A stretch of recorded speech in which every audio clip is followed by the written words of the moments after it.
Well, hello everyone, and welcome to Painless Universal Conversation with myself and Welsh. Today we're talking about all things skin complexion celebration. You know, some of us are born very well where our skin tone can be very, very dark or very, very pale. My guest today, we're talking about her own journey, self-acceptance with her skin complexion. She has a very dark, beautiful skin complexion, typically seen with those from East Africa, South Sudan, Kenya, and Uganda. You see girls there, their skin complexion can be very dark, and also some part of Africa as well. She'll be talking about her own journey, how she moved from refugee camp to moving to Australia and finding her own joy, finding her own acceptance, being her own true self. And not just that, what's really inspired me to talk to her is just she's taken that acceptance to a new level where she's actually started modeling, where you showcase your skin, and she's still modeling and she's been accepted by various agencies. People have asked her to collaborate with her on her work. So this is a girl who is moved on from being just a girl living in refugee camp in Uganda. She's now doing some modeling work and also social work, helping people in Australia. Her name is Florence Baitio.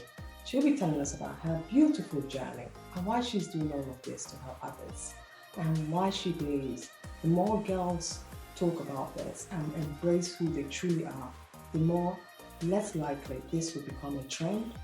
People will not just accept black complexion, but they will also embrace it. Meet my amazing guest, Florence, as she shares her wonderful story.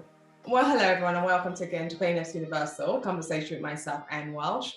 Today's conversation is one that I truly love because it's something that celebrates all colors. It doesn't matter what spectrum of the complexion you are in. There's always that self-discrimination and there's always that pain, but people living at the extreme end always find a way to celebrate it and find their joy. My guest, Florence, as I said in my introduction, she'll be telling us about her own journey, how she's learned to embrace herself, self-acceptance, and find her joy along the way. Florence, how are you? I'm good. Thank you so much for having me. I'm shocked. I'm so Oh, I'm truly glad. I'm honestly, I'm absolutely delighted to talk to you. You know, you're from a place or part of Africa that I love very much. You know, it's the east part of Africa, and it's an amazing part of Africa as well. And I'm really honored. Where are you joining me from for this conversation today? I am in Perth, Western Australia. Okay, sounds good. Yeah. So let's get to this conversation. You are such an amazing person, and anyone who Googles you will see so many amazing articles about yourself. And one of the things you truly celebrate is your skin complexion. You're very open-minded, and you talk very openly about it.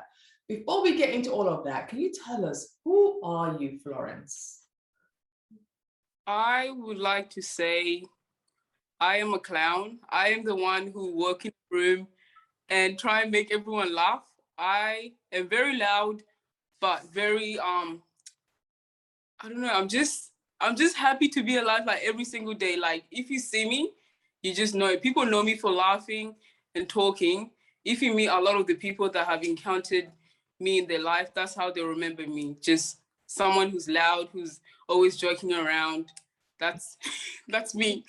Oh my goodness, I need that laughing energy all the time around you, because I know we had a chat before we started the conversation, and I've been laughing just by talking to you the little bit we talked. You know, you talked about your life growing up in Uganda, and you said it wasn't very easy because you guys grew up in a refugee camp.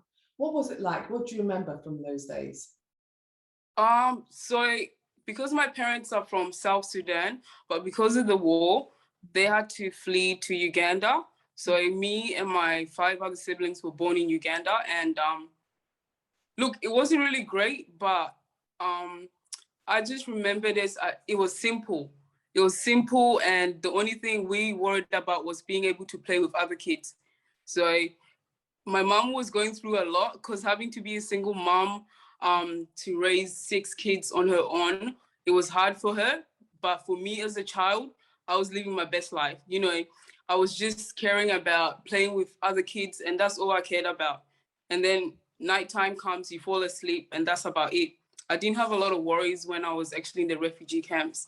So I don't have many bad memories there, just that we didn't have anything, but we had other kids to play with and we had our family. And it seems like one of the things I gather from yourself is that, yeah, you might not have had everything, but you had lots of love, because those kids gave you a lot of love, it gave you peace, it gave you happiness. And that might be why you see life in a different aspect. Because sometimes people, when they grow up in everything, they have this negative mind of life. But with you, you're just happy, whatever it is, you're just happy about it, and you celebrate life each one day at a time. Your mom got this break to take you guys out to Australia in 2005, you and your siblings. When you realized you were leaving your refuge camp to go to Australia, can you describe that moment of moving between countries? It was, look, because I was 7, so I probably didn't understand what was happening. So I remembered, I keep telling my mom this all the time. I remembered walking from our village to like a small town so we can catch a bus to go to Kampala, which is where, like, you know, they process everything. And I remember the walking, because it felt like we walked for a whole day. Like, I was telling my mom, I was tired. I was like, I didn't know where we were going. And it was the first time I had been on a bus. You know, it was the first time we slept in this really cool house, and it wasn't just a hut, you know, and there was light when we came to Kampala. So I remember we got into Kampala, it was nighttime, and I was like, oh my God, the lights were so amazing. That was like the first time I've ever seen anything like that in my life. But I didn't really know we were coming here. I just knew that, oh, we're coming to Kampala, because, yeah. And then when we got here, I was like, Mom, I remember telling her the next day I woke up, I said, when are we going back home? That's what I said to my mom. Why did you have that feeling? Why did you have that feeling of wanting to go back home? Because back home, we didn't have fences around. Now we're staying with our cousins because we're still new in Australia. We had a fence, and there was limitations onto how far we can play. You know what I mean? I can't go into my neighbor's backyard because that's trespassing. But I didn't understand that. And I just thought, oh my God, there was nothing to do. Like, I couldn't run, like, I don't know, so far away from home, and then my mom wouldn't care because she knows I'll come back. It was like, it was too big. Almost like I felt like, oh my God, this is a big city for me. And yet I haven't even discovered any part of Perth. I was just like, that was my first encounter. So it was really scary for me. Very, very scary.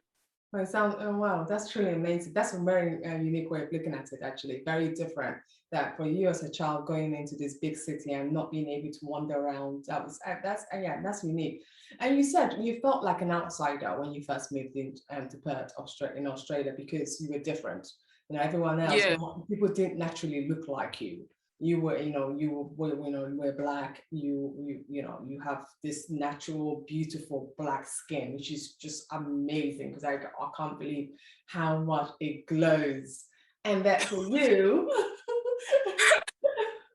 you had to work hard to get yourself into that self-acceptance, people to accept you. And how did you not just get people to accept you? You realize that it's not about that way, actually. It's that you needed to accept yourself. You needed to find who you are. Because, you're coming from a country where everyone looks like you, probably. And now you're in a country where, wow, I'm probably the only one that looks like me, apart from my siblings at home and my cousins. There's no one else. I mean, how did you find self-acceptance? How did you appreciate who you truly were? For me, it was very long. And now when I think about it, I feel like I spent most of my years just trying to like fit in. That's like all I wanted. Like, I just wanted to fit in. Like, I wanted to be able to, I don't know, look like the other girls. I didn't want people to like say, wow, you're really black. Or like when I go to the shops, I didn't like it when people were staring at me, because I just felt like, what have I done? Like, I'm smiling, but people are already judging me because they're looking at my color. It just, I think one day I had to like have a conversation with myself, because like I even tried like, bleaching my skin when I was like very young. My mom wasn't like happy about that. But I just wanted to know what it felt like to, maybe be 3 shades lighter. I wanted to know if I was going to fit in, and whether I was going to feel that joy in my heart, and I was going to feel the hole that I've been feeling like for the longest time. But I went and had a conversation with myself, and I said that even if I do bleach my skin, it's not changing who I am. Like, it's not going to erase me being dark. And mentally, I'm still going to be dark skinned. I'm going to be thinking the same as the old Florence. Just because I'm shade lighter, it doesn't mean that now I'm going to have this different way of thinking. You know, it's not light skinned Florence thinking differently. I'm still going to be seen the same as my mom. I'm still going to have to like do everything that everyone's doing. So that's when I just realized, I was like, you know what? Sometimes it's not even about how you look. And I know I have a good heart, because like when I do meet up with people or I encounter anyone in my life, I try and like have a positive interaction with them. I think that's really important. And that's all I do all the time. I don't want someone to think of me like, oh, wow. And it's not because I don't want people to dislike me. It's okay. But I just think it's really important that I think I've done my best to like, you know, make someone else's day. So it was hard, but I got through. I like what you said. I had a conversation with myself. I went there, sat in a corner, had a conversation with myself. And I think it's really, you know, something that we tend to miss, that conversation, that one-on-one conversation we tend to have with ourselves, because you need to ask yourself, why are you doing this to yourself? Why are you hating? Why are you observing so much what other people think about you? Why not find your own self? Why not find your own worth within your own self? Because it's only you who can find your own worth. Only you who could believe you're good enough for this environment you're in. So I love how you said it. And you go on to say you work as a support worker. And what is critical about this way you work is that you work with intellectual, physical disability and mental health people. Now, why did you go into this area of work? I'm not gonna lie, I first wanted to be a nurse when we first got here, because I wanted to be able to help my mom when she was like sick. You know, when because my mom is the most important person to me, like, so I didn't want to see her sick, and my mom was sick, like, she just worked really hard. Even now, like, she's just got a lot of health problems. So I was like, I want to be a nurse so that when my mom is sick, I can look after her. But then I realized I don't like blood. I realized I can't deal with blood. So I was like, there's other ways to like help people. So when COVID hit, because I was working at the airport, like I was just I didn't know what I was doing with my life. You know, I wanted to work at the airport. I wanted to work as a flight attendant. But when I started working at the airport, I realized that that's not what I want to do, because a lot of the people that came there, like, just didn't leave a good encounter with me. Like, they'll just yell at you for something they've done wrong. So I felt like I wasn't being true to myself, because that's not how I want to be. Like, I want to be able to help someone, and then they go up and like, oh, but some people, you try and help them, they couldn't. So COVID hit, then I was jobless for 2 months. Then I said, instead of sitting in my room with all my curtains closed in darkness, I'm going to search for jobs. And then I just started searching for like any job. And then I got a call back from this job that I'm doing right now, and I've never looked back. First, I thought I wasn't going to be able to do it, but then I have it in my heart. Like, even now, after years of work, 1 year of working there, I still go in like every day, like it's a new day, like it's my first day. Yeah. That's really good. And it's a lot of learning, because you're helping people achieve their goals. You're doing something that you're truly passionate about. And so I'm glad you finally found that thing that you truly love. Now let's go and get into the modeling. You are also a model. You know, anyone who looks at your Instagram page, I don't want to forget that big side of you. You're also a model. How did you start on this journey of doing modeling? So modeling was like, it just started off as me going in the backyard and forcing my little sister to take photos. I was like, come on, it's that time of the day. Let's go. So I would like to apologize to my sister. She had it was hot, cold, I don't care what day it was. If I felt like I came out with a look, I'm like, let's go in the backyard. So I just started taking it in the backyard, and then I went to the shop one day, and then this lady saw me and she really liked my braids. And then she was like, oh, I want to take photos of you. And then from there on, I just started getting like small people, like, you know, people just saying, oh, can I do shoots with you? So I started collaborating with a lot of people.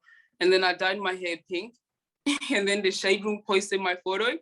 And then, yeah, people started saying, wow, who is this girl? And I was like, I swear, I'm just Florence. I'm not. I like color, I like being creative, and I feel like that's how I express myself. And it's how I gain my confidence, because I was doing something that, you know, that made me feel like I made myself do that, because that was something that made me comfortable, and it really brought out. Sometimes I come up with a look in my head and I'm like, I don't know if this is gonna look good, but then I really challenged myself, and yeah, it made me trust myself more in what I do and how I see myself. Yeah, I think that was what I was going to ask you, is how modeling helped you bring your confidence, because I think a lot of times we go through phases in our life, especially when we have the when we're so unique in the place we are in South Sudan, in Uganda right now. You will not be unique, but where you are living, you are very unique. And you always need something that brings out the confidence and keeps it shining out there. And I'm glad you say that this has helped, and it's shown that way.